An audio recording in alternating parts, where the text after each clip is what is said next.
What's up, podcast? Welcome to another episode of Powerline Podcast. I'm your host, Ryan Lucas. This week's episode is with guest Bruce Scott. Bruce's story it's not unique. I think that what's really cool about this story is that it's actually going to relate to a lot of our stories out there and a lot of your stories. The audience of this podcast is quite diverse. We get everyone from beginning stages and people asking me how to get into the trade all the way up to senior level people in companies and organizations. So what's really cool about this story and Bruce's story is it takes you from very humble beginnings as a hole digger and takes you right through to an executive position. And by no means is Bruce's story linear. It's, as we say in the episode, hit a lot of pylons along the way, knocks you back. But what Bruce did was get back on the horse every time and keep moving forward. And it's got him to a pretty cool spot in his career now. So it's a great example of the progression of a career, a really good career in the line trade. And I'm excited to bring it to you. But before we get to that, I'd just like to head to a word from our sponsors. Our sponsor for today's episode is Tallman Equipment. So here's a word from Tallman. Trust. It's hard to earn and easy to lose. That's why at Tallman Equipment Company, we work hard every day to do the right thing for our customers and everyone that puts their trust in us. Because at the end of the day, what really matters is who we help get the job done right and get back home. Trust. Tallman Equipment. Well, there you have it, guys. Tallman Equipment can be found at tallmanequipment.com. They can also be found on social at Tallman Equipment. Another thing I mentioned in the last episode, super excited to bring you guys some merch. It's coming. The stickers just showed up. The shirts are on their way and the hats are just being made now. So really excited to get you guys this stuff. It'll be on my website, which is powerlinepodcast.com. That's where you'll be able to find it, but I'll let you know on social when everything drops and I'll share the link to my store on my website. But that's where you can find most of the stuff will be on powerlinepodcast.com. Yeah, guys, don't forget to go to your favorite podcast app or whatever you're listening to this on. Please go in there, give the show a rating, give it a review, give it 5 stars if you could. Give it a review. It helps push out my content and push this out to people who might not know it exists. And it's actually been helping a lot of people out. It's been super fun, super exciting to grow. So yeah, guys, if you could go hit me up on there. Also, screenshot the episode on social, post it to your stories, tag me in it. I'll reshare that. It just helps spread the word. Appreciate you guys. Let's get into episode 27 with Bruce Scott. Here we go.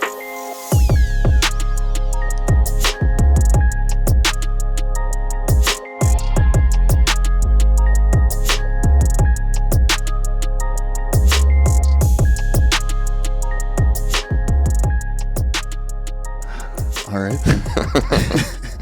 All right, Bruce Scott, welcome to the show. Thank you, Ryan. I think, I'm really excited about this episode because you're a great example of the progression of a career in this industry. And my audience is quite diverse, from people that just start to senior executives. And what I love about you and your story, from what I know about it, is it's so relatable, I think, to a lot of people in this audience. So it's a great example of starting out small and ending up big, really. So I'm excited to get into this one and dive into it. Well, that's good. I think I hit every pylon along the way, so. We'll get into that. Let's start where I always start, the beginning. Where are you from? I grew up in Pitt Meadows, BC. A small little town. Cows in front of the high school type place. So, not much. That's changed now? It's changed now. It's attached to the lower mainland of Vancouver, so it's grown significantly, just as everything does. But back in those days, it was Pitt Meadows, and it was all farmland. What was growing up there like?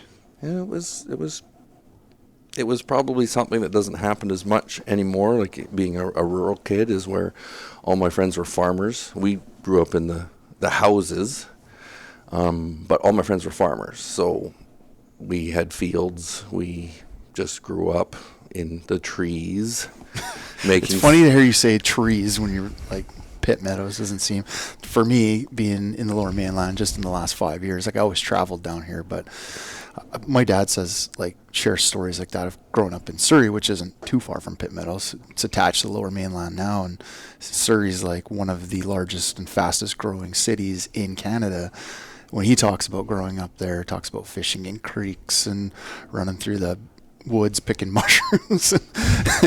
And now it's like it's not like that anymore. But then it was. So why Pitt Meadows? What'd your family do? My dad was a meat cutter and made $1.50 an hour, and Pitt Meadows was cheap, so he bought his first house at $20,000 way back when. So I was 1, so 49 years ago. So what was school and high school like in Pitt Meadows? I think it was pretty good. I can't say that I'm a super fan of school. I was never taught to be a super fan of school, so that's sort of whether that played into it or not. But I was a smaller kid, and I struggled with that. I seemed to be good at sports and all that stuff, but I just seemed to, the way I grew up, I just felt like I was the sort of the sub picked on. I struggled with that right through high school. That's why you got massive after? That's why I got massive after. That's exactly the reason why. So what did you do some sports and things like that? Yeah, I did all the sports. But if the duality of my personality is I was on the rugby team and I was in the drama class. So I was in the Well, it's a good combo, actually. Yeah, but in high school back in those days, you're rugby team and you're in the play. Like, when the rugby coach is going like, we have a rugby practice. I'm like, yeah, but the plays on Saturday, I have to do a couple rehearsals. And when you got the teachers both telling you to quit the other, like you just live in that constant state of, well, how are two people that are supposed to be supporting you in everything are telling you to not do one over another? And that's where the whole not trusting your teacher and how is it that you just live in that sort of confusing. I think, like, for myself as well, school was never a strong point of mine. I did not enjoy school. I did horrible at it. And I haven't read very many books in my life. I consume books over audio, and I think now, knowing that my son was diagnosed with dyslexia, it was something I struggled with in school. Was never diagnosed with it or whatever, but I know it was a factor. Like, learning was not easy in that environment. So I didn't like it at all. The institute of the way I was taught probably was the problem. I didn't like that way. Yeah. Now I love learning. I suck it. I look for it all the time. So somehow it changed. It changed, but schools now are a lot different. They sort of apply a different science. You can go to school differently. You can go early in the morning. You can go late in the afternoon. But that rigid old school way of thou shalt. So when I came out of high school, I didn't know what I wanted to do. Obviously, my dad was a lineman, had a Powerline company, and that was an option. I was thinking other things and going to school because I fought with the trade thing. I'd just grown up with it. I wasn't sure that was something I wanted to do. But I think I was led to the trades as well once I thought about it and thought it through, because I didn't like school and I didn't like learning in that environment. How did you find Linework? How did you stumble into trades like post school? Well, the falling into the Linework was luck, I guess, for that matter. So where my dad being in the meat packing industry, so he did well in his industry. So industry leader in his industry. So I started working for him like at 14. So every summer I would go to the meat packing plant and work all summer. And did that forever. So after high school, I went and started working in the meat packing plant. And I had done it my whole life because I grew up in the industry, if you were saying you're around it, and then so it went through that whole thing, and there's a bunch of variations of that. And then when the Linework jumped into my life was after my brother started. So my brother, who also works at Alltech, he got in at 18.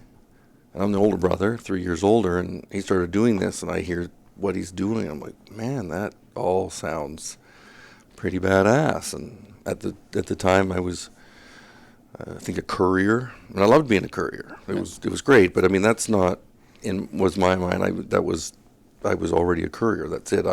I've maxed out. I was not going to progress 18, to 19 maxed out. Yeah, 20. Yeah, it was a good union job, and there was nothing wrong with it. I just couldn't see me just coasting through that for a 20-year career. So I was still looking. And when he started talking about all these things that he got to do, and he's traveling, and it just sort of whet my appetite. And so I started to bug him about getting in. So you got in the same place and same company as he was working with? That's correct. So he had gone to a couple different companies, and then how he started was digging holes. And that's an easy way to get in. I mean, it's just basically mad effort. And so just sort of waited for the opportunities. He'd done well at the company that he's doing with, so hey, you got friends, you got family, you know how the line trade works, and there was an opportunity to dig holes. And so they asked, and I said yes. See, I get lots and lots of questions, lots of DMs that say, like, how do I get started in the trade? What do I do? I get lots of people almost complaining as well about starting at the bottom. So this is a classic example of, hey, just take the shit job to start with and go with it, just to get your foot in the door. Take the job that is whatever, like digging holes. Do it well and progress from there. So that's how you started as well, digging holes? Yeah, well, if you want it. I mean, I had a cushy job as a courier, but I need to get to a different ladder. Mm-hmm. As the top of that ladder, I need to get to a different ladder. And line trade to me is an unlimited ladder.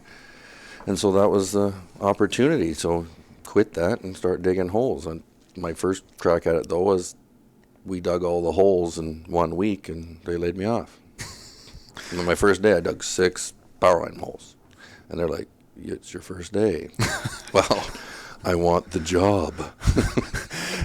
Okay, but so how did it go from there then? Like, how did you keep? Well, then I got laid off because all the holes were dug, So anyways, and then a couple weeks later, need more holes. So I started digging, and then I basically 9 months of 550 flat deck with a bunch of barrels and a bunch of shovels and a bunch of prints, and you dig holes. And I just drove around, and I pre-dug the holes and threw a piece of plywood over there and some dirt on it, and we'd carry on. And then the crews would show up, and then the holes were there for their arrival. How long did you have to do this for before you made an impact enough to, apply for apprenticeship, or how did that part come about? It was 9 months of digging holes, and then I was sort of pretty good at that. And then digging holes and leaving them exposed started to leave the industry, where you leaving holes around the city. Nowadays you think that would be weird, or there'd have to be a special containment, and so that left. And so then I started in the yard, and then it was doing materials, delivering poles, and I just graduated that. So I was in the industry for 2 years before an apprenticeship was sort of put in front of me, and then the apprenticeship came. What did that look like? Are you stoked about that? Right away? That was like, that was it, the holy grail. Were you doing the same sort of stuff? Like, I guess you're doing distribution work mainly in the city of Vancouver, in and around the city of Vancouver, right? My apprenticeship, I think that I was really lucky. There hadn't been that many schools prior to that for a while, and I think, in the industry, sometimes they pound out a lot of apprentices, and then they take a big gap, and then there's some gaps in the industry with that. So there'd only been one school in like the last 5 years prior to my class. So when we got to be apprenticeship, well, that really opens, they need people. So I got a really diverse and excelled opportunity to do some cool jobs early. Now, being 2 years in the trade, everything was very familiar to me, so it was easier to get me involved. But I got on some big tower jobs, like right away. Like working the 500, level 3 apprentice. Like Doing what sort of stuff? Like we were building the 500 towers that collapse over on wood fiber. Oh. So you're full on and you're up putting the grounds on as a step 3 apprentice. Like, you know, that was kind of blow your mind, being that I had been a city kid doing all distribution, and now you're doing that. So it was. I guess that's one way the trade's really changed. A few people have mentioned that, like stuff they said they did, or for lack of better words, got away with in the past. I hate using got away with though, because sometimes it wasn't really that. It was just what you did. It wasn't like you were getting away with anything. It was just the way it was. Step 5 apprentice, doing touch and go on the helicopter to towers by myself, catching the stringing rope, tying it off to the tower, the helicopter go around, untie it, and lead them off by yourself on the top of a 230 tower. That's a little different than the industry is now. See, I still think, like I talk about this with our trainers a lot, I don't think that they treat apprentices with enough, like you're grown-ups. Like you're fucking grown-ups in my mind. The way they level it out, like, okay, you go to first year school and you only get like single phase transformation theory. It's like they should just teach the full range. Like the pace people are learning these days, why are you only giving them a chunk like that? Maybe they don't get to go execute on it, but like at least teach them the fundamentals around it.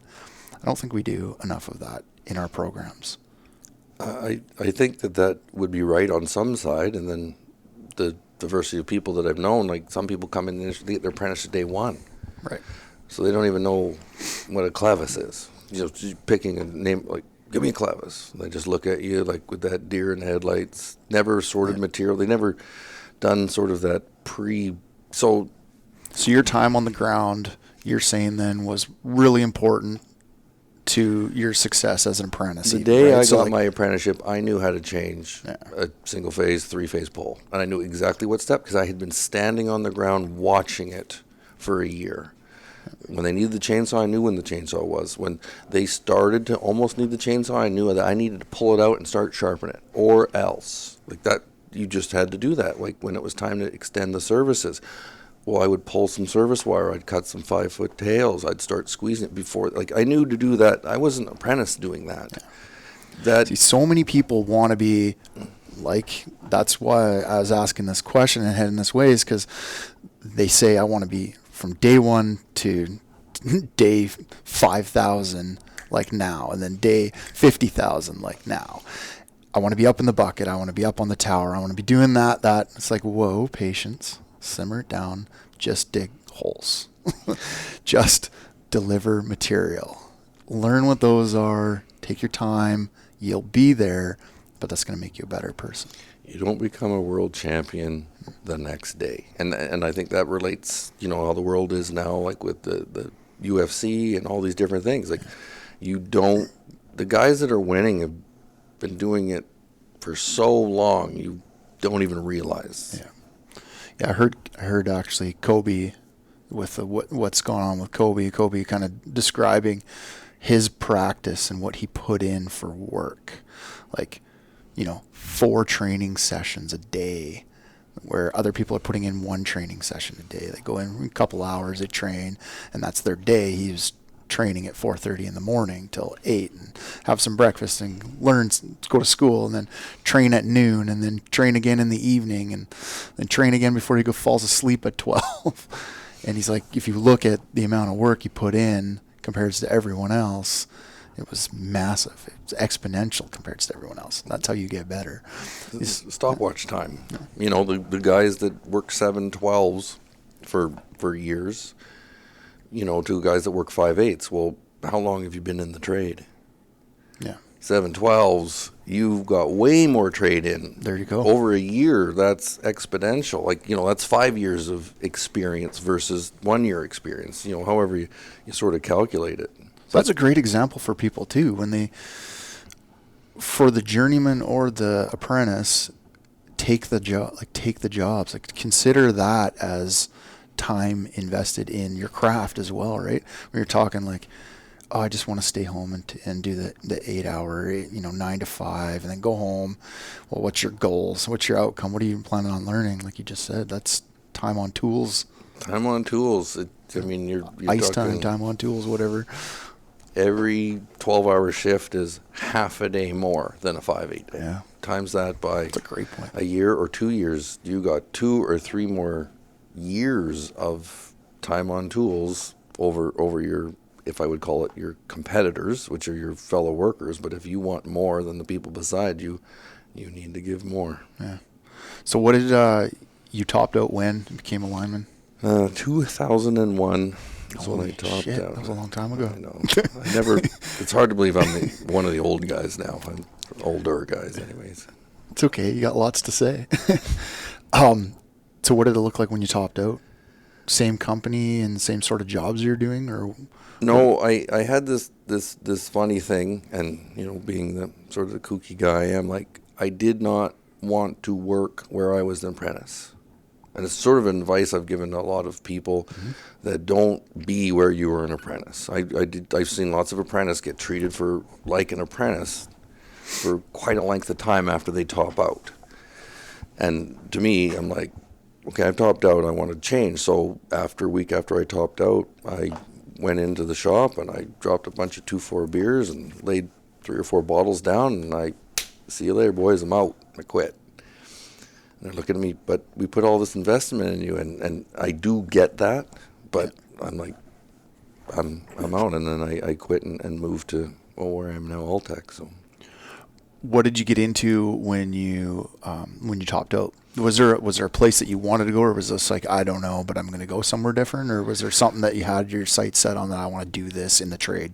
It was. For me, it was gravitating to people that had the sort of like mind as me. Now, the company I work for, I'm not saying that in bad, but it had changed. Like all the people who I felt were really solid people working in the trade with a common goal of being better, slowly had been migrating to other places. And so if I would say that the quality at that time of that company had lessened. And if I'm topping out and was wanting to be one of the leaders, I felt that's not going to work. Like I'm topped out. I'm not a leader here. Like just white hat come doesn't mean you're just picking up. And so I looked for another company where there would be these other smarter, better people in front of me that I could continue to learn, knowing that's, when you top out, it starts. Yeah. It doesn't, you're not finished. What was Linework like for you when you became a lineman? Like what type of a lineman were you? Oh, it was distribution. I had exposure to some transmission as an apprentice, but there wasn't a lot of that around where we were working. So it's distribution. It's 5/8 on changing single phase, 3-phase. And as a person, what type of lineman were you? I don't know. Mouthy, probably. I don't know. Well, it's a good example. I worked hard, but I was a bit of a. Well, I think where I wanted to go with it was like, I think the trades. I've talked to a lot of people about the trade changing, and not just the trade, but the world's changing with like kind of an old school. Like myself, I was kind of brought up around a lot of a few yellers and a few guys that were hard, like old school hard asses almost. I'm sure that's the same sort of people that you were brought up around. I don't know what was the trade like then? If you could go like a then and now, and kind of how you fit into that. Well, I thought about that a lot. Now, I would say that I felt like I had been in a lot of pressure, but reflecting back, I actually think I had it pretty easy. I don't know where I developed me thinking that that's the way, because as my career progressed, I became the yeller, and I don't necessarily know if I taught that or if that was just sort of my interpretation of it. But there was that strictness. There was a militant to it, but I think that's part of the trade that should never leave. I think that's what keeps the majority of us alive. But it was old school. I was allowed to free climb, and you were allowed to get up the pole or down the road. Well, it was a different time. And I like the fact now when I look at it that happened to me, because it made me kind of who I am today, and it made me who I was as a leader and as a lineman. So yeah, I don't think that it should fully change. You'll end up picking the people that you want to be around anyway. Like, you're only going to be around those people for so long. Like, you might have to put up with them for a while, and then it eventually comes, like, if you push through that, it eventually comes that you get the choice, or, you know, you get put in a different spot. Yeah, no, I don't disagree. So what kind of jobs did you get on when you became a lineman? What was the fun stuff? What was the stuff that you... Well, it was distribution. I mean, it was distribution, which I am a big fan of distribution. I think people who don't want to do distribution because they're looking for more, like, when you learn electricity, distribution is where it is. And we work, it's all energized distribution. So, you know, you're doing all the secondary hot, all the primaries hot. So you get good at being around electricity and understanding it. And being close to Vancouver, you're all three-phase banks, delta banks, like really good electrical work, you know. So that understanding of electricity and how it's going to get you was the basis. But as our company, when we switched to Alltech, there was 3 crews.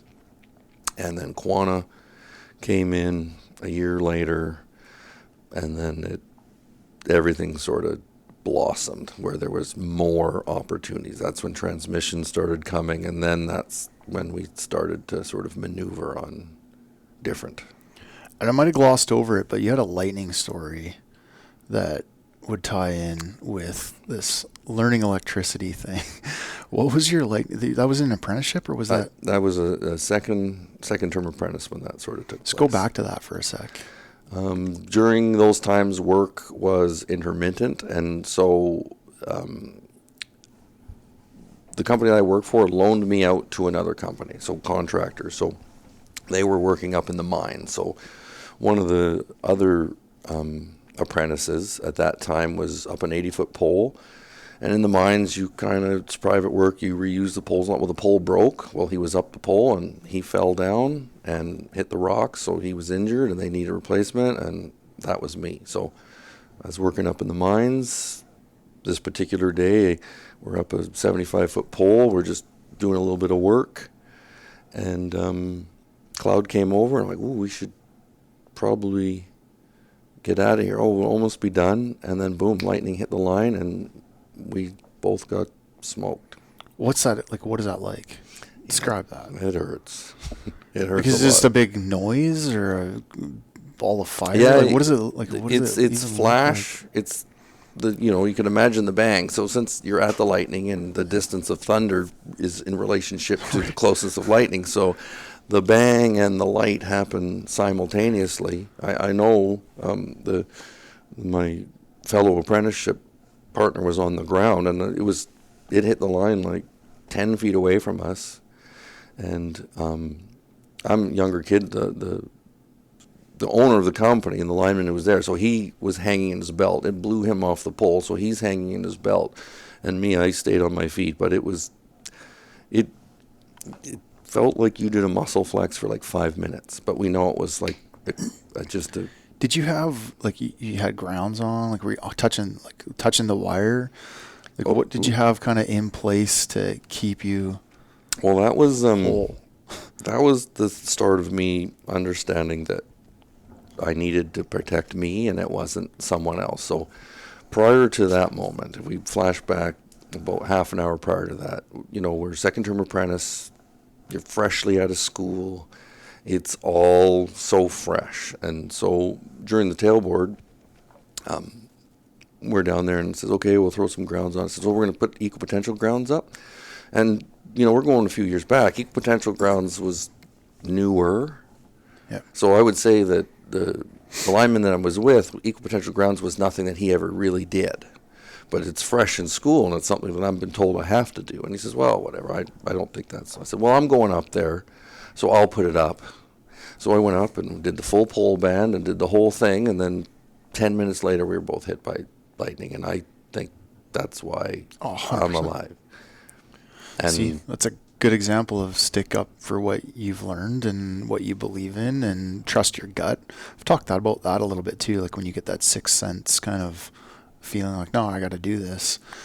I was in a car accident when I was 17, 12:30 at night, leaving a friend's house with a couple of people, and the girl in the far side of the passenger seat was already kind of falling asleep on the window, and she never ever wore her seatbelt. We were leaving the driveway. I slammed on the brakes. Her head went forward, and I said, "Put your fucking seatbelt on, you idiot." Okay, puts the seatbelt on. We got down onto the highway, head-on collision. She's alive today because of it, and it's just a classic example. So yeah, I don't know what that's a great one. Just trust your gut. Do with what you've been, what you've been taught. Well, and I'll have to say the gut even on that. That's where I sort of believe in the process and the apprenticeship program and the whole idea of that, because we were taught that. I mean, it was a beautiful sunny day. I mean, I remember the lineman saying, "This is a beautiful sunny day. Like, what are you afraid of up there?" Right. Like, it's the mind. They've shut it down. Like, isn't like there's a whole bunch of intersecting lines. And me and the other apprentice said, "Well, lightning," and he looks up at the sun and goes, "Are you kidding me?" Like, he was very displeased with the whole idea that I wanted to go through this process. What was he like after? I didn't get what I was hoping for. It was a thank you. Like, it was never spoken about again. It was, and whether or not, I don't know. Yeah. But I'm sure he's happy. Yeah. Maybe he didn't think it would hurt, but whatever. I'm happy. I took it as I was right, and it sort of helped me build my foundation of, as you say, sticking to your guns and understanding your training, and don't let other people distract you from what you know. It's important. So when did you started getting into some other types of stuff, and when did traveling was traveling kind of something you've always, I know you've traveled lots for work, and like being lineman, we're kind of got a gypsy soul anyway, but travel's been something that was a passion of yours your whole life. How did the two of those mix? Well, I think it was the line trade that really sparked that off. I mean, for me, I'd say one of my flaws was, or as a person that I'm over with now, is the grass is greener. So when I got in the line trade and it was like, "Hey, you want to go work in somewhere?" And I'm like, "Oh, I get to stay in a hotel," so I got to go somewhere else. That must be better. Yeah. And then that's where the travel sort of started. It's like, "Oh, do you want to go here?" "Oh, I want to go there. That must be better." And then, so that was me consuming transmission jobs, and I get to go here and I get to go there, and it must be better, and it must be better. And then throughout your life, you realize, okay, it's not better, it's different, right, and what you take from those experiences. But I think linemen we're just like that. Well, we're probably split in half. People that like the district stuff and I'm just going to stay home my whole life, and it's just a job I like, but it's just a job and then there's the people that the grass is greener kind of, I want to go there. I was like that too for the longest time. I want to go to Texas, or I want to go to California, or I want to go wherever. They're making more money there. They're doing something cool over there. It must be better. Yeah. But it for one of the foundations of that feeling, I never, ever said no to a trouble call. Like, that was just part of the rule book of being an apprentice and being in the trade. Like, if my phone rang, no matter what I was doing, I'm going. So I had made my decision. My decision was made, and anyone who knew me, like, Christmas morning, I'm gone. Christmas dinner, I'm gone. Birthdays, gone. I have a vacation, not anymore. Like, and so the yes in me was just anytime there was an opportunity, I'm going. And so that's where the travel and the opportunities and if I didn't get them, I would pout. super bad. Yeah. So where are some places that you got to go then that, like, what was the first experience where it's like, okay, I'm getting the heck out of town here and going to do something cool? What was that, and where was it? There was a couple that happened when I was apprenticeship, so it wasn't far. It was in Squamish, which I'd say is, sure, an hour and a half away, but that was away. You're in a hotel. And then after I sort of topped out, we got another Squamish job. Now, this was a hike job and woodwork, so a little different than the tower. And, city kid, you don't become a super awesome climber climbing up 15 feet to the tell and going over it, and then 5 more steps, you're at your work. Like, so when you get into a 60 job that's all bush and there's no neutral, and you're climbing 60s and 70s all day long every day, you started to get your legs in your hook. So that was help. So that's where it got fun. You're hiking all day, you're doing wood, and that was the got start you some of confidence, and that's where the hook really sunk. Yeah. And quite diverse stuff too, or?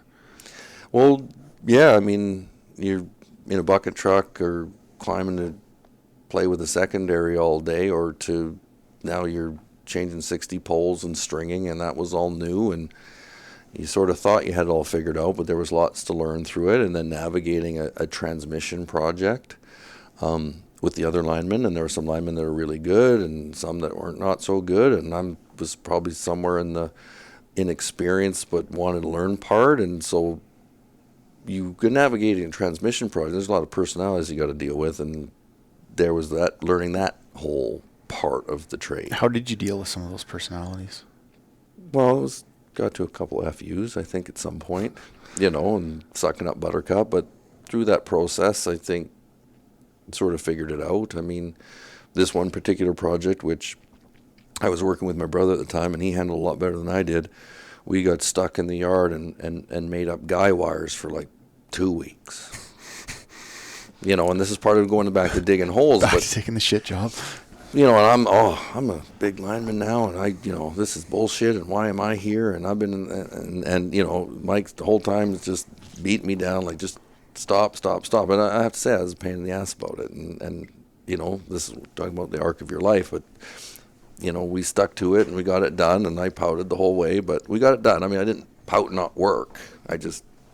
But then through the process of that, and then that's one step, and that was the GF sort of testing our moxie about it. So then we got through that, and then it started. But, probably needed to do that because I wasn't ready for the other. So in retrospect, it was awesome. At the time, I was miserable about it. But you got to tick off, from what I know, you got to tick off a lot of those things in line work that you wanted to do. Like travel was one example, and bare hand work's another example of something that you got to do. When did you become a bare hand trained guy?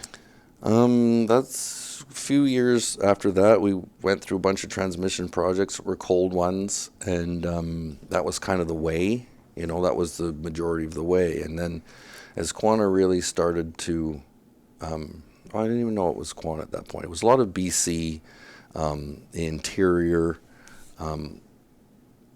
was getting into the energized transmission work.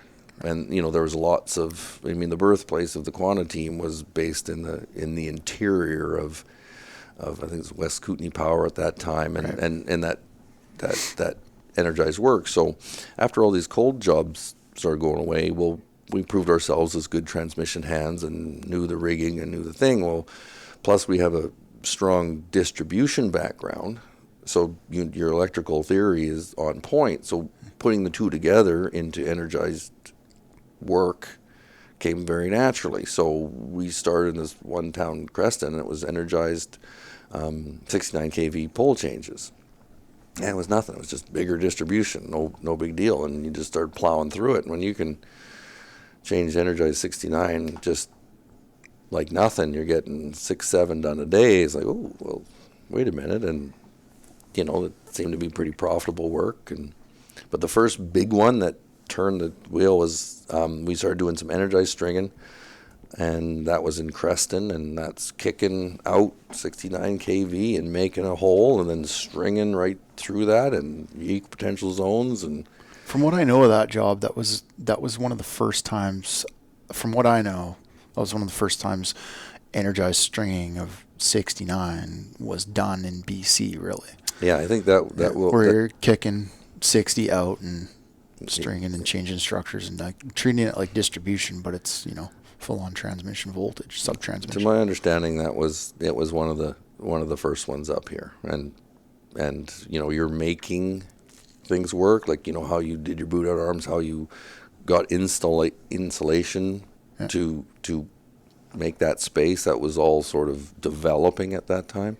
So it was And then when you're in on the sort of the inner workings of designing and building and figuring out problem solving with that, once again, now that second level of creativity sort of gets in you, and you're like, I like this. And that's where the energized work for me really started to grab hold. I've heard lots of people say like distribution's the art of line work, which in a way it is. Change live distribution poles and cut and kicks or kick and sets or whatever you call them, but to take that to the level of transmission is pretty cool. Well, it's tight framing too. Like when you look at 60 or 69 or whatever, it's tight, tight quarters. You're like distribution distances, but transmission voltages. Like the give isn't a lot. It's not like 230 where everything's 30 feet apart. Well, I'd say that's the hardest one to work on energized for sure. I mean, there's the least amount of room, and I would say that most of the 60 out there was not designed to work energized. Being that that's a whole other thing now, but it was built all to do cold. Now you're trying to do it energized, and that takes different tools, different tactics, a different sort of strategy to the whole thing, and that's where, to me, it starts to get really fun, like figuring out the problem. How do I get this part of the puzzle handled? Well, that probably led to like back to travel, but led to Africa and a bare hand job that you went to South Africa to work on for Quana. How did that come about, and what was that kind of process like? Well, that was basically showing some aptitude of being pretty good at that, and then the people that sort of put that on needed people to go. And what was the job? Africa was a 88 kV line that was 8 of them, that they needed a reconductor, and I think the premise of it was to build up enough capacity for the World Cup, the 2010 World Cup. Okay, that's what it was actually for. Okay. Yeah, so all the new stadiums and the demand of the power. So in this case, the design of the towers were so old that they didn't have the weight capacity to increase the conductor size. So the Quana's option of energized stringing and putting in a new superconductor, sort of the aluminum or composite core, high capacity aluminum wire, so it doubled their ampacity with no additional weight. So it was just one out, one in, one out, one in, over and over and over, keeping everything energized the whole time. How long were you there for? I was there for a year. What sort of what was that? What was it like being in South Africa? So a guy that travels, he's in South Africa working. Was it a good time, or was it a good place? And you get the opportunity to get out and do some other things besides just build power lines while you're there? Yeah, well, I'd say that's where the travel really started to get. Like, I mean, I liked traveling and, the standard travel, but this is where the world travel started. I mean, me and 10 guys jumping on a plane, heading off to South Africa, small town kid from Pitt Meadows, like, kind of blew my mind that this was happening, but it's like, oh yeah, this is nothing. But you show up in Johannesburg, South Africa, everything's a little bit different. Like, I had no sort of understanding of that level of change and how different it was. And you had to figure that out pretty quick because it wasn't the same. What sort of things did you get out and do? I know you had some sort of you went to see gorillas even and that sort of thing. Like, what was that? Like, what is that like?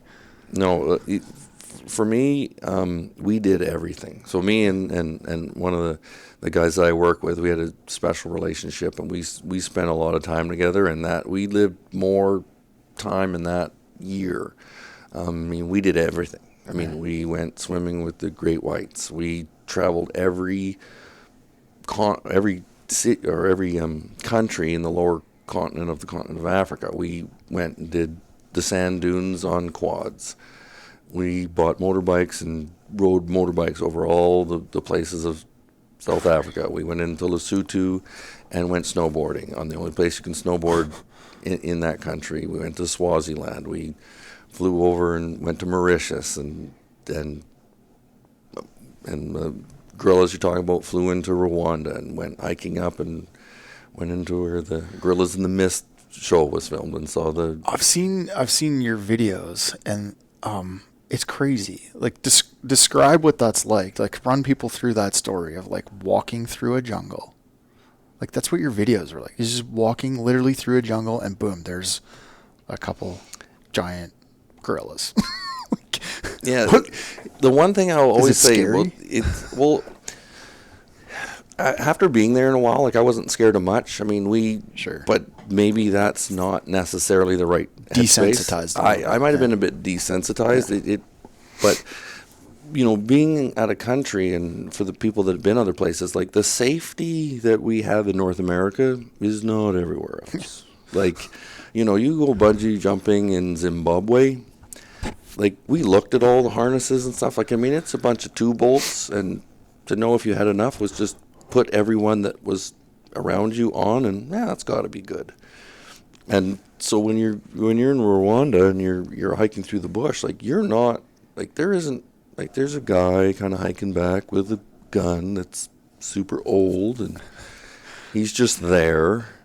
Like, there is no protocol, there is no safety net. Like, you are there, and when you walk through and there's a whole pod of gorillas or whatever they call the mass, and in this particular one that I got to go to, there's 2 big silverbacks, and they're like 3 feet away from you, and they teach you what to do if they come over, and which is just cower and shrink and don't show any aggression, because if you don't do that, they might have a problem with you. So there's no, like, if you get into it with them, there is no helping you. Like, there's going to be a result that probably won't work out. So it's just a different, so when you're in that experience, you're feeling just every little hair on your body. Like, it's about as real as you can get.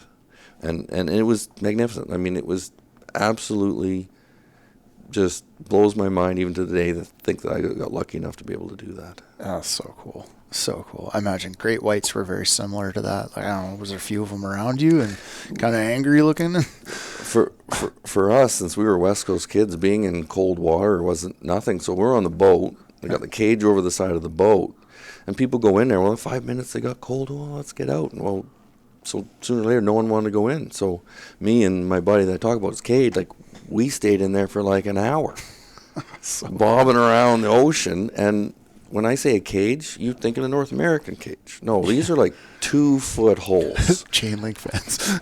Like, we could just slip right out, and you're trying, the boat's wobbling, like, you're trying to keep in the cage. Like, there'd be nothing for your leg to slip out, and they did. And the shark goes by, you can just stick your arm out and touch it. They tell you not to. Yeah. But a lot of times you can barely contain it, and the shark, bang, jumps on top of the cage. There's teeth everywhere. You're like, there's no control here. You screw up, bad things are going to happen. But they didn't, and they work on the instinct of the shark, and they say, well, that's not what sharks are. But it's awesome, but it's not a North American Disneyland safe, stay behind the ropes. There's none of that. Yeah. It could go. It could be great, or it could be equally bad in the same breath. Crazy. I just had mostly good experiences. So cool. Back to the job in South Africa. I don't know how much you want to talk about it or whatever, but there was some sort of an incident on the project, which had a result that's kind of led to where you are today. But I don't know how much you want to share about that. Well, I'll share a bit about it. What happens is, and I think it wasn't like working here. So, and I imagine for any company that's trying to do out-of-country work, it's different. And there's different rules there, and there's different laws, and there's different things. So the job that we were doing was hard.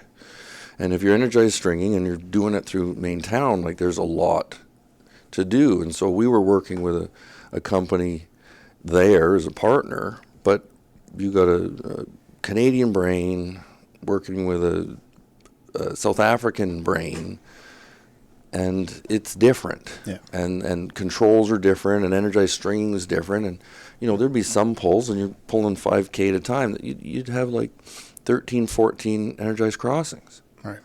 Well, there was 10 of us. Right. Wow. So just by definite stringing, well, you got a couple guys on the tensioner, you got a couple guys on the puller. So, okay, now there's only, 6 of you. And one of them's a GF who's trying to navigate the thing. So now there's only 5 of you, and to try to control all that. You got to prioritize. You got to prioritize where you want your people. And you have help, but it wasn't help. It wasn't the same. It wasn't part of your network. It wasn't the same. And so through that, you just do the math. There was a couple of things that didn't go awesome. And we're pulling the old conductor out, or pulling the new conductor in with the old conductor. Yeah.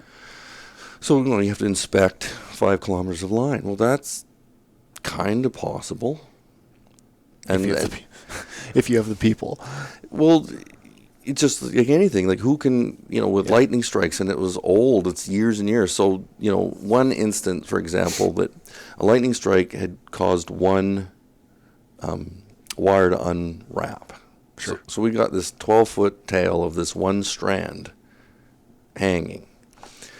And some of the locals saw it, and they had a radio, but it's not. They were told not to talk on the radio.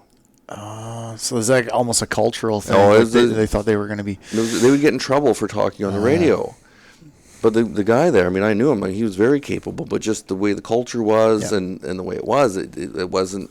And so this strand now, we got this 12-foot, 20-foot strand now hanging, going through the travel and hanging. Well, one of the crossings, we're on the 88 kV, but there was 260 kV beneath us. That knocked out the Johannes Airport. Oh, wow. Super not awesome. There's a meeting after that. Yeah. And that was one of it. So that led to, there was a couple of these type of incidences. And then the one that sort of happened was we strung this wire in. We did an excellent job. It got in, energized, through, all in. But the whole crew had changed. I guess I better back up for a second. Mm-hmm. When it got to the thing, the whole Canadian crew came, and then a whole nother crew came, and then there was way more mixture, figuring we had been there and successful. So now I'm working with people that I wasn't necessarily familiar with, and that requires a different brain and different processes, and perhaps that wasn't fully navigated. And we strung all this wire in, and I called SAG, we're done. These 2 guys, one was a South African and one was from the U.S. So, I'm Canadian brain, U.S. and South African. So it's a whole bunch of pieces to this puzzle. In my world, once SAG's called, that wire does not move. Well, they were jacking the bubbles, and instead of jacking it from the soft side, he thought it was a little low, so they started jacking the bubble from the hard side and jacked it right up into another circuit. Oh, wow. Well, all badness happened from that point. So, kicked everything, caused sparks. South Africa, all the grass, it's real dry, lit the entire right-of-way on fire. Jeez. It burned for a whole half a mile down the right-of-way. So now we got fire, the power's out. It's just all bad. Yeah. And then through the whole end of that was me and a couple other people who got whacked, and it was really hard for me. I struggled with that for many, many, many years because I had a good job plan. Yeah. It was done. There was an execution plan. It wasn't followed. But when you're and I was only a foreman, so, and then it just all unwinds. Well, the company has to do an appropriate response to Sure. a response for customer and for the partners and all that thing. And I got caught into that, and I just felt I had given everything to make this perfect, and the result wasn't perfect. And I took a beating where I figure I cared the most. And once again, it's just life and lesson. What's some advice, if you have any, for somebody that might find themselves in that sort of scenario where they thought they had everything under control and chaos kind of erupts? Yeah, I don't know. I've replayed it, maybe 50 million times in my head. I think it was bigger control beyond me. Right. So where I'm sitting as a foreman, just trying to run 10 guys plus, support staff to this one activity.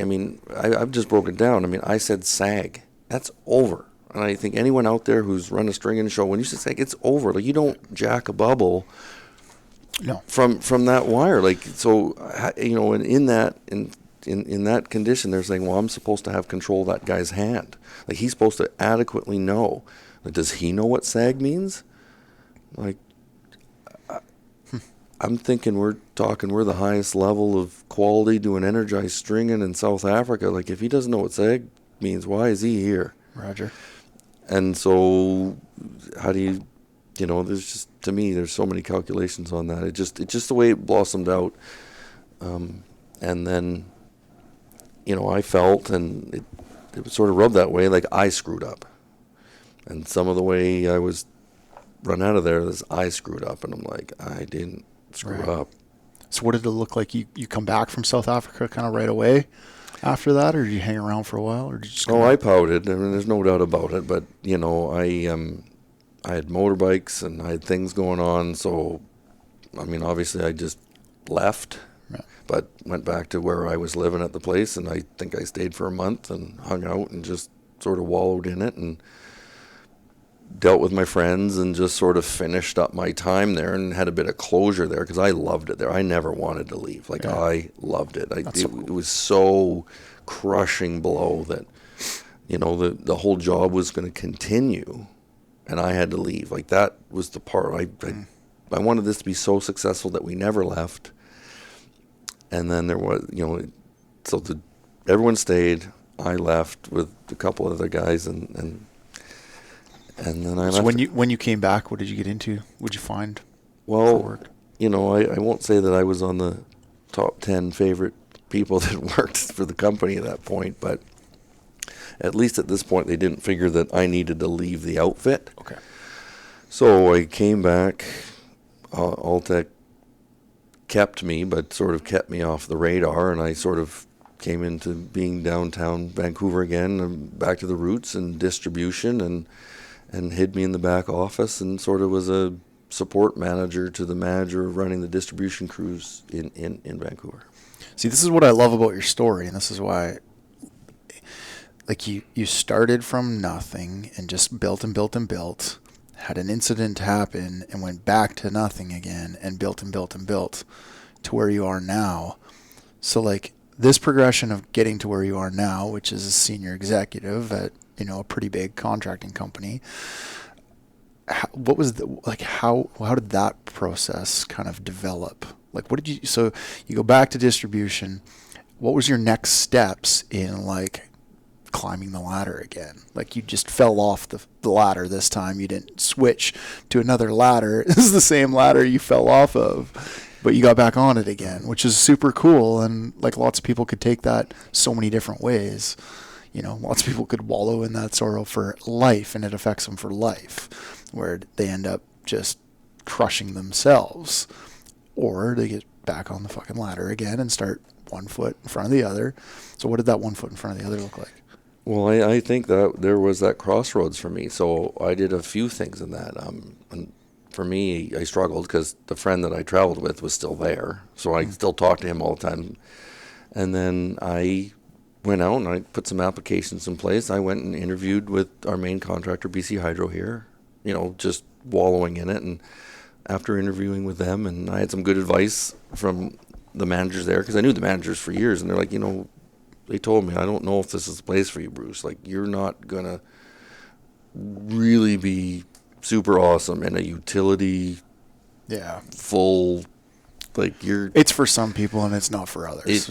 You know, you're not, the speed of this is not going to, and so I basically finally came to the conclusion, like, I don't want to be wrong here. I don't feel I was wrong at the time. I understand that the company had to make a move. That sometimes you just get caught in that's just part of it. So I'm going to prove that I was doing a good job. And then it just started to go back to work, doing a good job, and being the best employee at the activities that I was in charge of as I could. And that's where I was hidden in the office, but I was a really good estimator. I could run people, and then... So the responsibility starts to come back to you because the people above you recognize you're doing a good job in these. So here's a little bit more responsibility again, and a little bit more. Yeah, it was more the sub people in charge. Like, I think we kept my name out of head office pretty good, being that the head office had to pretty much fly to South Africa to clean it up. But after time, it could be talked about, okay, Bruce is now the manager of the area. And, manager might be a tough role because that's sort of like you're the head GF, so it was always union, but, you ran it. And then it was okay to be talked about, and then we were being successful, and there was lots of things to balance. And if you show an aptitude of being able to handle 17 crews doing distribution work every day, and there isn't, if you can contain that and be profitable, then okay, there's. What I like too is like you're taking on. So I've got asked this question a few times recently as well, because people have heard me say that I moved from the field work. I worked in the field for like 15 years and then migrated into a management type role and into the office world. So I get asked the question a lot because there's a lot of linemen that face that, and they struggle with it like we did, like I did, and assume you did too. At first, you're like, though it's in the same industry, it's a completely different career. And it's a real struggle. Like I openly said, it's not awesome going from this exciting outdoor job that you love and you're passionate about, all these people around you that you've kind of come up with, and then you just switch to sitting in a desk in a back room with no windows. It's a struggle. It was a struggle for me, but you took it on and you did it, and with the understanding that maybe like there's something in here to learn and prove, and it's just another rung. Well, same sort of approach? It is. I did hit another pylon on the way. What was that pylon? Well, as I sort of became semi-successful, I was able to function, and you get more responsibilities, and somehow I ended up, estimating. So I'm at a desk now, and I'm estimating. And was pretty good at it, and we're going through that whole process. But as I sat in that chair, I really started to shrivel. So you're moving up your ladder, they're thinking that there's other things for you now, and I'm like, started to get antsy in my seat, and I don't know, and I'm not sure if I'm ready to leave the line trade yet. And exactly what you're talking about. And my advice to anyone is you got to make sure you're ready. If you even have a doubt about going to the office, then you might just want to hang back. Because if they were going to offer you the office then, and you hang back, it's still available to you in the future. You don't. Yeah. It's not something like it's a hit or miss. And so I went to the leadership and said, this is not the right time for me. I need to go back on the tools. And they sort of look at you and you're like, what? I can imagine what that would be. Just in my position now, I imagine if I walked through the door to Robin and said, hey, I want to go back to the tools, the look I would get. Yeah, and so there was that sort of process. And then through this whole time, there was a guy that I worked for the pretty much the whole time. And then, then I took my own crew and blossomed. And his name is Shannon. We're super close, have been and always will be. And he was running Saskatchewan. And, we talk all the time. He's like, well, shit, man, I'm buried out here. Like, there's room for you here. So, okay, I'm out. I'm going to go support him in Saskatchewan. So the company had a division in Saskatchewan that was how many people and kind of work volume for the year? The team, just to give some context. The team that went over for trouble. Yeah. And there was this big 239 that blew over. I can't remember how many structures, but it was a big thing. And the team went in there and they fixed it all in like a week. I mean, we're talking a lot of and they're just like, oh my goodness. So they went over there and never left. And they just got bigger and bigger, and it's basically transmission, sub-transmission, structure changes, energized structure changes, H-frame style. And he was the GF, and I'll say the GF of the province. It wasn't the project. So he'd have like 5 or 6 projects running simultaneously and people all over, and the team there did such a job building it up that they needed more support, and so I was the more. So you came in to help. I came in to help, and 3 months later he says, I failed to mention this, but we're starting a division in Alberta, and I'm going to go head that up. And I just looked at him, and he started to smile at me. I'm like, damn it. Hook, line, sinker. So he picked your leg up and put it on the next rung for you. Yeah, pretty much. Well, I mean, it was great that I had a time with him. I got to meet the people he was and be supportive and sort of watch how it was running. Mm-hmm. And, you know, what he was going to do in Alberta, which he went over there and took his team and was very successful. So I learned a lot in that moment. And at that point, I decided, okay, well, they were so successful, and now they're leaving. My only job is to have nothing change. I didn't want to put my stamp on it. I didn't need to bring Bruce to it. It was just don't make anything change. So they left, and, you know, Shannon takes his team with him, and then we had to backfill the team. And just all I was is just sustain what they had, and I think I was somewhat successful at that. And I ended up staying in Saskatchewan for 3 years.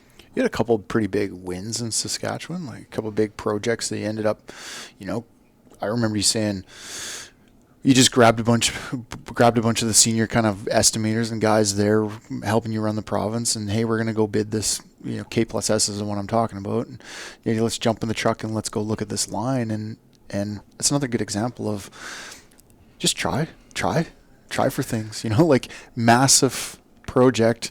I don't know if we can do this. I think we can. Let's, like, typical lineman mentality. Like, let's just go give this a try. Well, where the one part that as Saskatchewan went, so I was there a year and nothing changed. And then I developed a relationship with the customer, which takes a while. Like, you know, they were losing to Shannon, who's this new guy, you know. But then it sort of blossomed, and where it really started, where I could look at opportunities differently. So since I was an estimator, now I'm sort of in this thing and looking at the customer and what their needs are. It first started with the bare hand. So no contractor had ever bare-handed in Saskatchewan prior to us. And I'm like, well, I'm full bare hand. I believe in it. I love it. And so we started bare-handing all over the province. I mean, it's so much easier. You're doing energized structure changes. Like, why aren't we bare-handing this? Well, you're not allowed. Like, who said? And so since I had the Rolodex of numbers, I'd sort of worked my way out of the darkness of where we were before. So got the quantum leadership in and talked and met them. Oh, and next thing you know, we're full bare hand in Saskatchewan. You know, and I like to think that I had a big part in getting that connected, and we've been barehanding in Saskatchewan ever since, and no one had prior. And then what you're talking about is this big 230, you know, and you know it's coming out, and that was a bit bigger than we've been normal. And you know, I talked to the manager and he's an excellent bidder, and I just said, okay, Scott, what do you need? And I just called all my friends that knew this, and we plunked down at the table, and I said, Scott, start asking questions. Yeah. And he cranked together a bid that we got it. So you just don't know, right? Like, I think lots of people have it in them, but they just lack that confidence in going to try for those things. Like, that was a huge project for us at the time, like massive project for us at the time. It was great. It was, you know, I think in the 10 million range, you know, which is great for any contractor. I suppose, I guess this sort of, you know, climb the ladder, get beat down, hit a bunch of pylons on the way, you know, lots self-caused, some not so much. It does allow your brain to sort of think of nothing's impossible. Sure. And it will for sure not be possible if you don't try. Yeah. And so that's, you know, what I'd say one of my better qualities that come out of my life is that I don't really see nothing's not obtainable if you put in the work. Yeah. But you got to go to work. Key. You got to go to work. You got to go to work. Yeah. And everyone that's successful and all the books out there, that's the one thing in common all. I mean, you don't get it. Yeah. You got to go get it. Just like back to Kobe, you got to put in the work. You got to put in the work. What did you were quite successful in that job, and then 3 years in Saskatchewan, you're making a decision to come back to home, back to BC. What was your options there? Was it an offer, or was it hey, I want to get back into the game here and start? There was no offer. Bigger steps. You gotta make it up.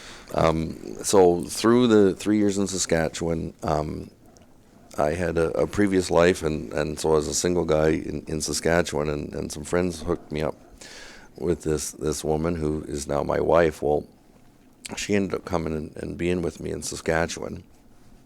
And turned out she was halfway smart too. And so she started work for the company, and she became the head admin for all my projects. So she was there with me for 2 years. So I was there for 3. She was there with me for 2, working exactly the same. I mean, we were working 7 days a week on shift rotation. I made it very affordable for the company that they didn't have to pay her anything living out.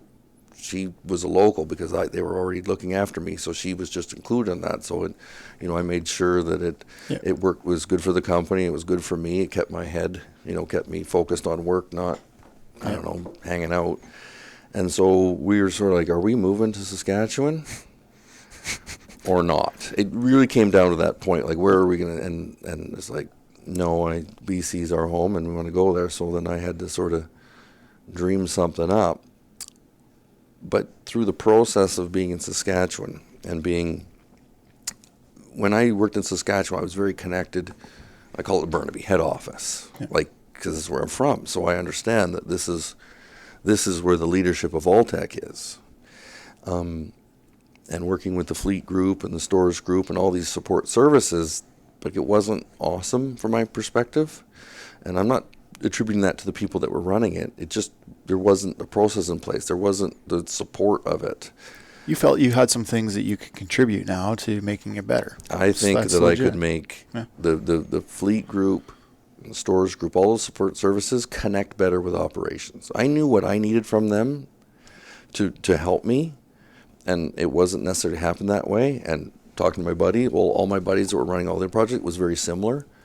So that's what I sort of pieced together as this is what I was thinking, and talked to the Alltech leadership, and this is what I think I could provide value if you guys felt that was something that... See, this is a great example, too, of also get asked this question a lot, or this statement put out there, kind of where people go, okay, I want to move up. What have you got for me, right? What have you got for me to do in the office? I've been here in this company for 10 years. I want to do something now. Like, how do I progress? You have to create these things on your own sometimes. You have to come up with the idea, and you have to put yourself and sometimes even your neck on the line for what you think, right? Not even sometimes, but I've always had to put my neck on the line. I've got this vision to do this crazy thing. Your neck is on the fucking chopping block every time, but you have to do that. Like, I've heard it said too, like, you have to, luck isn't just a thing that happens. You sometimes, and more times than none, you have to create your own luck. And I believe in that. And I think that's what you've done your whole career is created your own luck. Yeah, I mean, however you want to describe that, I mean, you have to, like, I don't know if there's ever, hey, what do you have for me? I think gets asked a lot, though, like a lot. I've been asked that question so many times, like, hey, what have you got for me? I don't have anything. I just told one of the guys that works for me, he was humming and hawing about coming into the office too. I said, it's something that you just got to step into, and when you step into it, I'll point out and I'll go, this is what I meant. And so he took the chance and he did it, and then all of a sudden a couple weeks go by and he's already jumping up another rung and another rung, and so we need you to do this, and he's like, wow, this is like, you got a lot for me to do. And I'm like, see, this is what I meant. You just had to step into it. You can't describe it, though. I couldn't describe this to you prior to it. You never would have got it, and I never would have been able to describe it to you. It's something you just got to do. Yeah, and I just sort of thought that the support of fleet and stores was an easy thing to. I know trucks, and I know the tools and that you need to be successful, and since I had the network of linemen that were running the jobs, it would be easy for those connections. I had done estimating, so I understand how to sort of stick within the criteria of how money works. And so I sort of thought, I can do that, to what end or be how good, but that was, I guess, sort of how it's all sort of played out now. But I saw a hole there, and I figured it was more like not what can I do, what can I take away from the leadership. You've been super successful at it, because how long has that been now since you've moved back and been in the fleet stores and kind of an asset?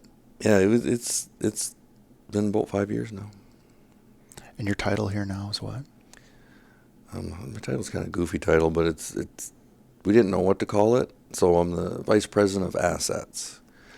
And the reason why, and once again, I don't know who makes up titles or what the rule of titles are, but I figured that was a really good one, that if I owned all the material things that we own, that gave me access to go everywhere. And not that I want to use that, but I could go where the company needed help.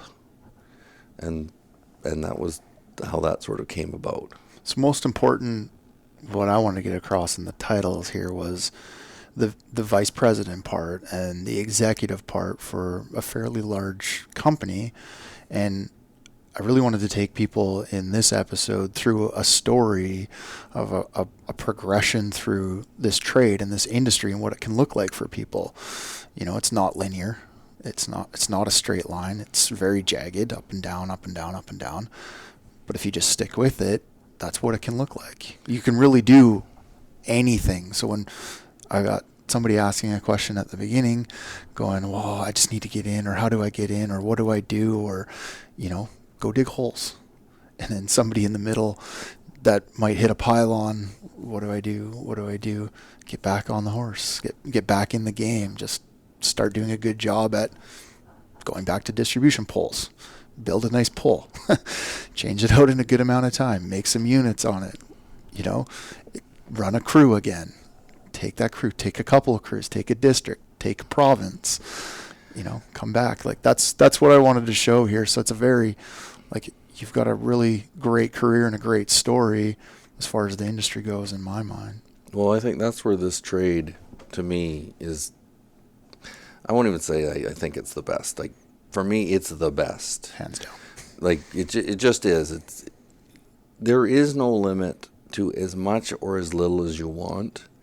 And I believe that can change through your life journey. Now, when we talk about work-life balance, and you and I were talking about it prior to us starting this, to me, this is my sport.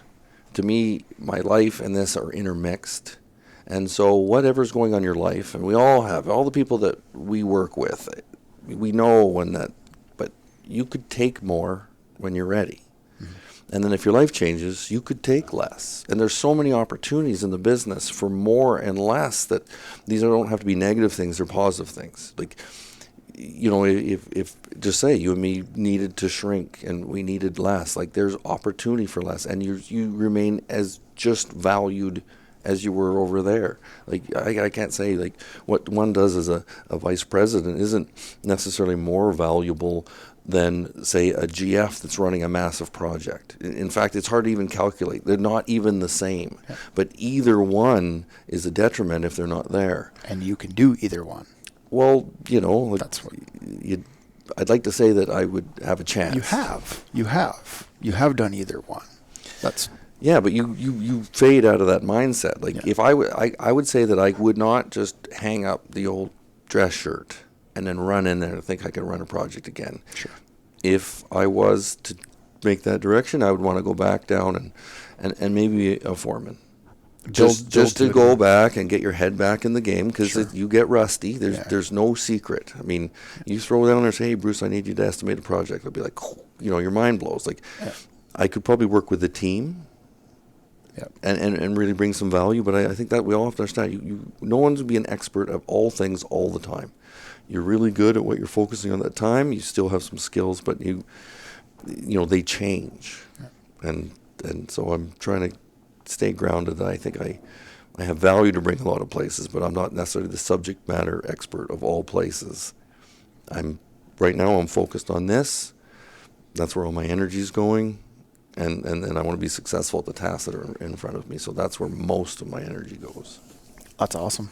Well, I want to say thanks for being on the show and providing us with your story. I think there's tons of good little nuggets in there, lots of lessons. Is there anything else that you'd like to share? I think we glossed over that didn't get spoken about. No, I think we glossed over all the dirty parts, so that's perfect. Cool. Well, I appreciate it. Thanks a lot. All right. Thanks, Ryan. Appreciate it.